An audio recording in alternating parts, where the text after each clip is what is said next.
our first panel will be on the effects of the COVID pandemic on the world of work.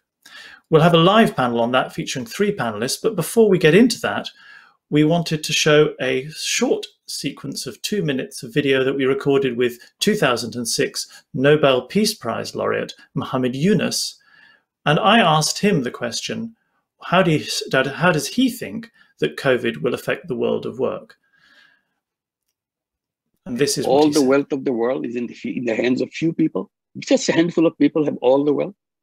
Even during the pandemic, when billions of people are losing their livelihood, income, food, going down the poverty line. This is what everybody is reporting from everywhere. No matter whether rich country, poor country, same picture.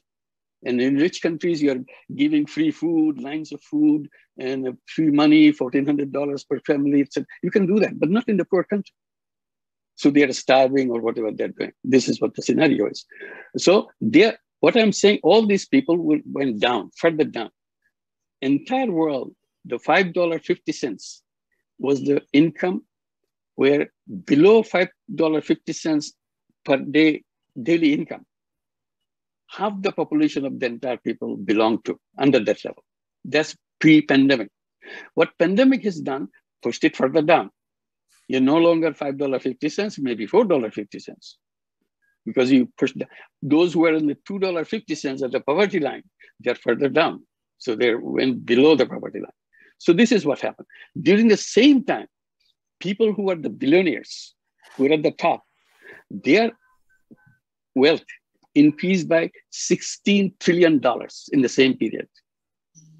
Exactly. And you have numbers, it's not a large number, it's maybe 3,000 people altogether. So all the wealth is in the top, in a few hands. Maybe 1% of the population, they have the 99% of the wealth. All these people who are near the $5.50, $100 per day or something, they are the 99% of the people. What I'm saying, we created an economy, you created a world where there's a big distance between people and the wealth. Wealth is far away from people. So that's not a good world. Thank you very much indeed. And we will be hearing more from Muhammad Yunus later in the morning. But now we're going to go to our studio at the University of Pretoria and our first live panel. And for that panel, I'm delighted to say that our moderator is Ole Salebi. Ole, welcome.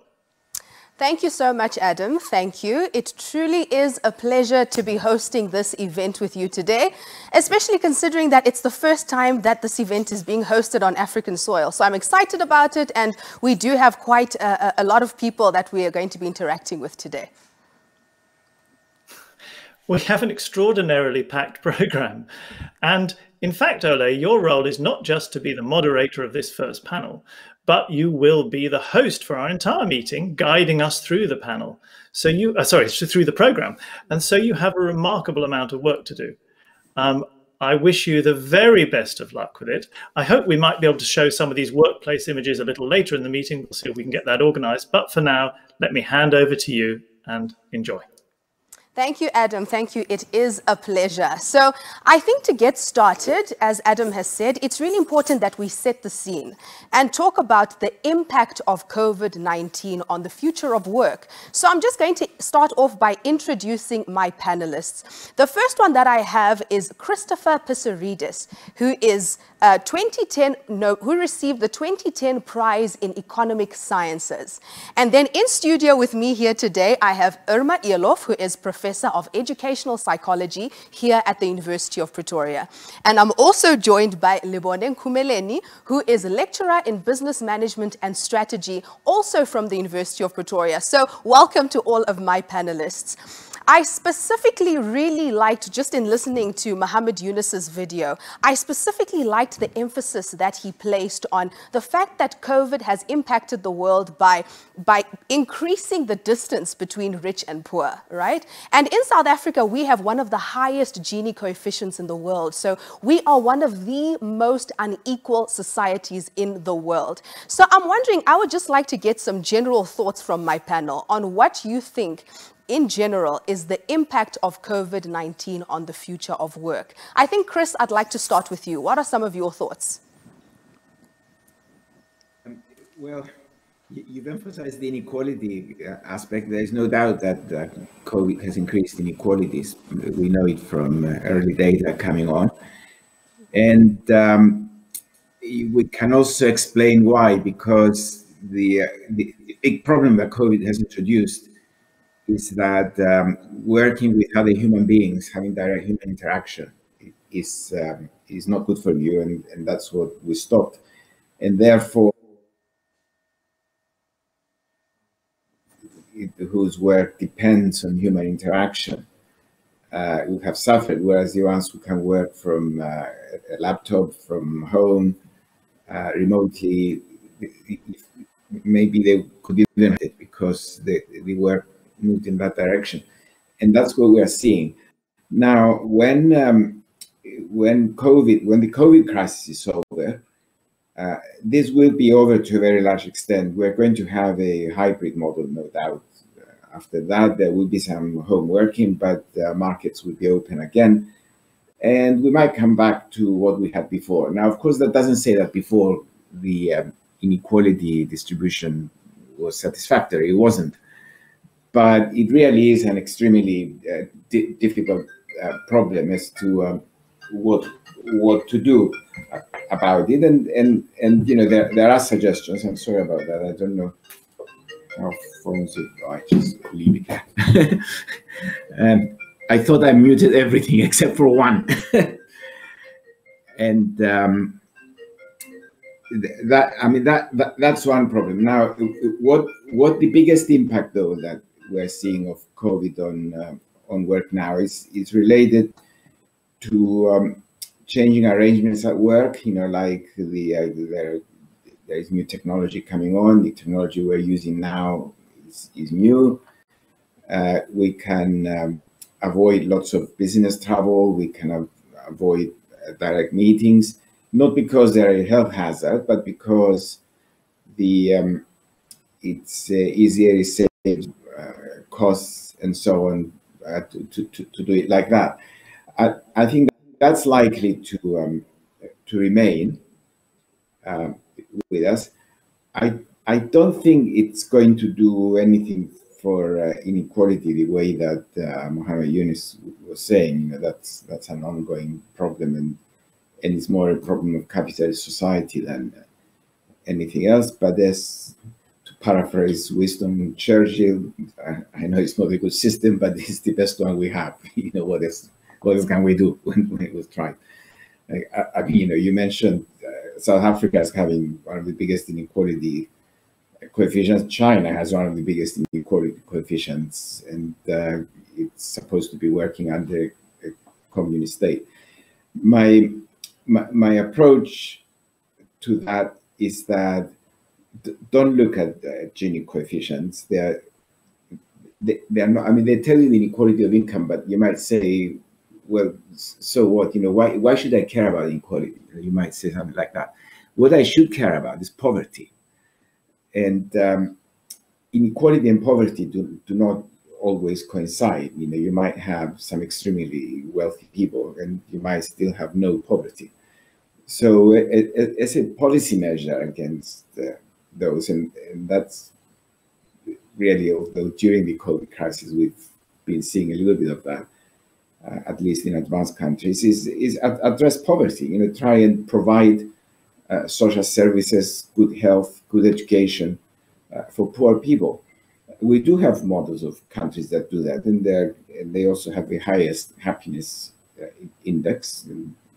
Take Sweden, Denmark, Norway. They've practically eliminated poverty to the extent that is feasible. So don't look at the Gini coefficient and say, oh, you know, the founder of Amazon is competing with the founder of Microsoft as to which one is the wealthiest person on earth, and it's immoral to have that money. You know, you just don't care about it. Forget it. What you should be looking at is people in your street or next door. So, you know, I mean, when it comes to the United States, since both of these people I mentioned are Americans, what worries me much more is when I go to New York and I walk down Fifth Avenue in those luxury towers, Trump Tower here, whatever they're called. I've even forgotten their names. I haven't been for so long. The towers down, and then you look down below as you are walking instead of up, and you see people, sick people, half naked, wrapped in cardboard boxes and begging for food. I mean, address that issue, not the issue of the wealthy people. Those are my thoughts on inequality and on what Mohammed Yunus was saying. But of course, I know well he's a great person, of course. Really, really fantastic. Very interesting indeed. And, when we look at inequality, it truly is something that will probably exist forever. So thank you for those perspectives. And I specifically loved what you said about the change in human interaction, right? Because as a result of COVID, the way that we interact now has changed quite a bit. So I'm just wondering for my other panelists, Irma, what do you think about generally, what do you think are some of the effects of COVID on the future of work? I think the inequalities is definitely a big part of it, but there's also some interesting other dynamics. I'm specifically interested in the impact of COVID on different age groups. Okay. Chris referred to the World Happiness Report that came out about a month or so ago. We are seeing reports where people are saying that they are both more productive and they are happier.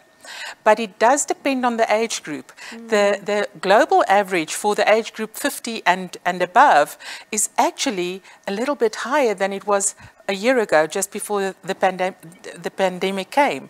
But for the younger age group, it seems to be slightly depressed. So we need to take a look at the different impacts on the different age groups of the workforce as well. Okay, that's incredibly interesting. So different age groups are affected differently by the pandemic, and even having to work in isolation, I guess they're affected differently by that. And then along with that, the other thing that's interesting for me is that people are they seem to be defining themselves a little bit less in terms of their work and career, and they're almost diversifying, and there's more of a personal definition and identification of who am I, the pursuance of hobbies, spending time outside and in nature. So there's a richness there in terms of personal identity that's not that closely tied to career and job.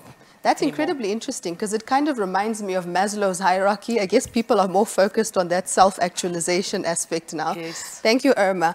So Lebone, any thoughts? What are some of your general thoughts on the impact of COVID on the world of work or the future of work?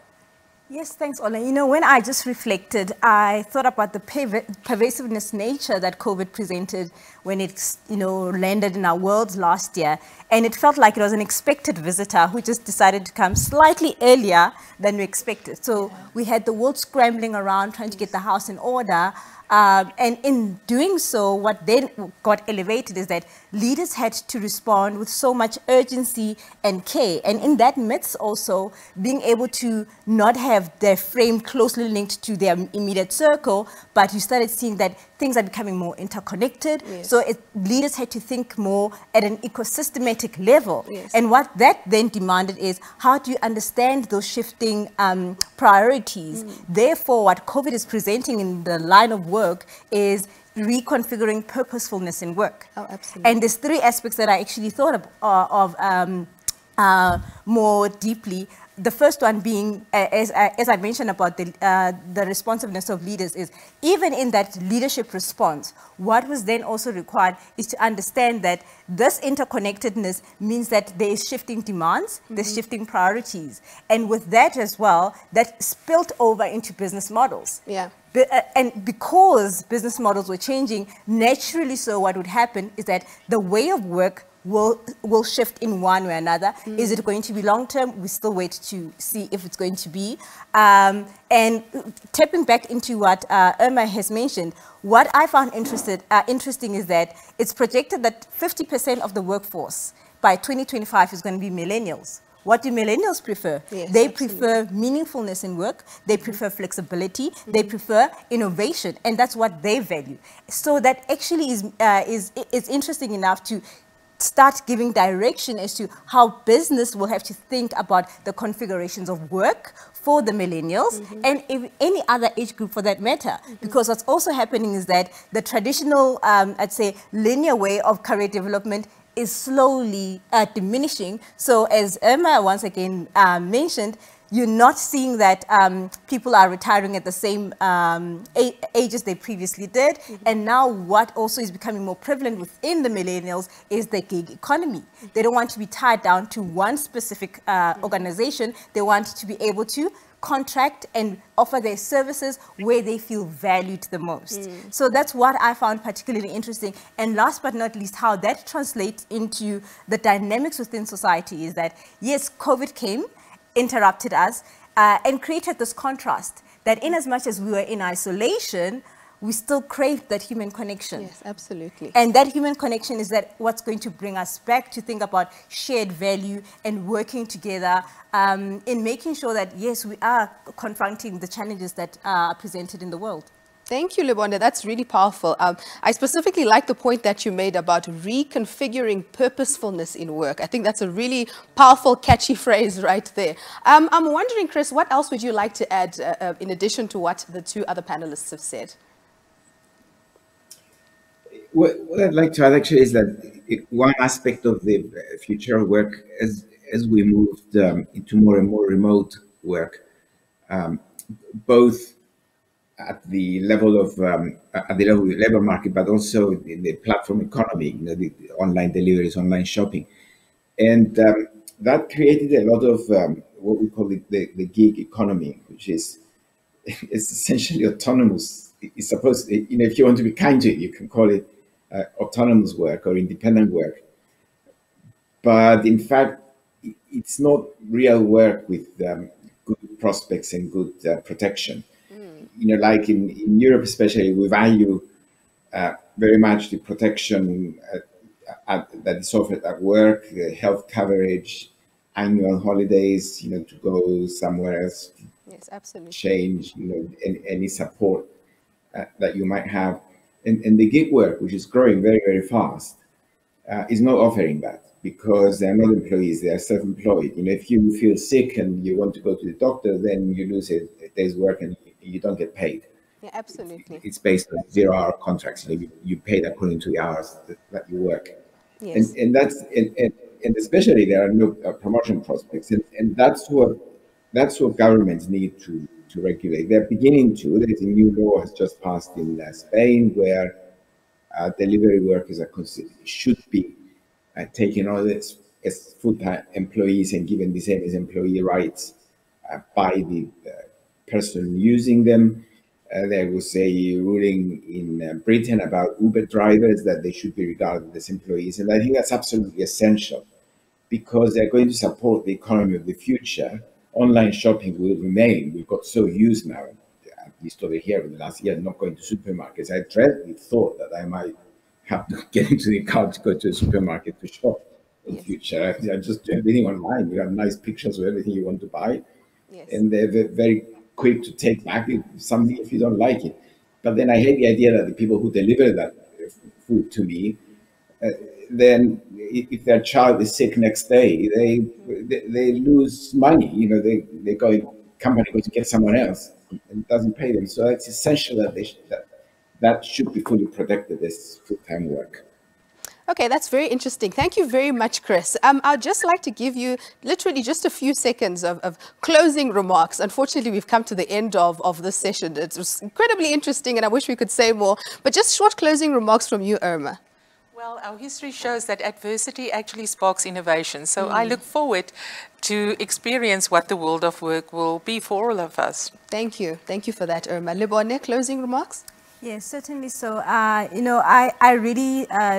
I'm being confident in the fact that even though there has been some sort of disruption, that disruption will help us to refocus, give us perspective, to be more authentic, to connect more, absolutely, and really bring up front to the integrated way of thinking about the solutions that we need for our world.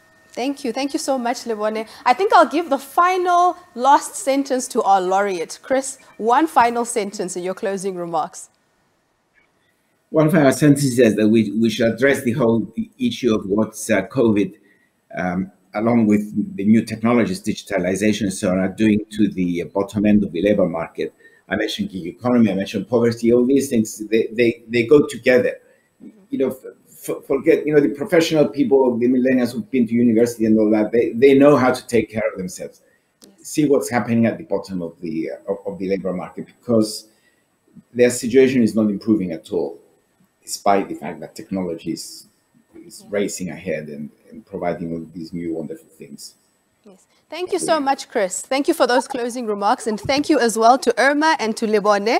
It was definitely a really engaging session. Also, thank you to Mohammed Yunus for that initial point that he gave us that we could start our conversation off from. So we asked people around campus what their greatest hopes and fears were regarding the future of work, and this is what they had to say.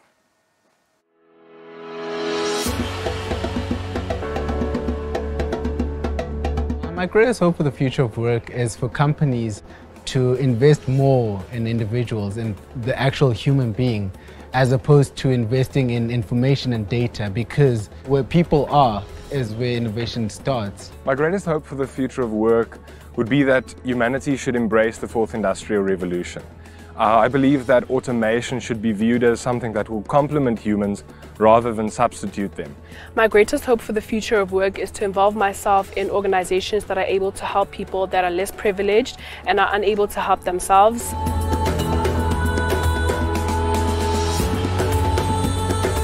My biggest fear is not having answers to people that are struggling and the disadvantaged, and not being able to get them out of the situations that they're in because of unfortunate circumstances from their countries. My greatest fear about the future of work is that the jobs that we are seeing today, there is a high chance that they won't be there in the upcoming generation. My biggest fear for the future of work is that people will continue to fall for disinformation. We are living in an era of technology, and I believe that this should also be an era of informing oneself and being educated about the things you're passionate about, rather than blindly believing everything you read.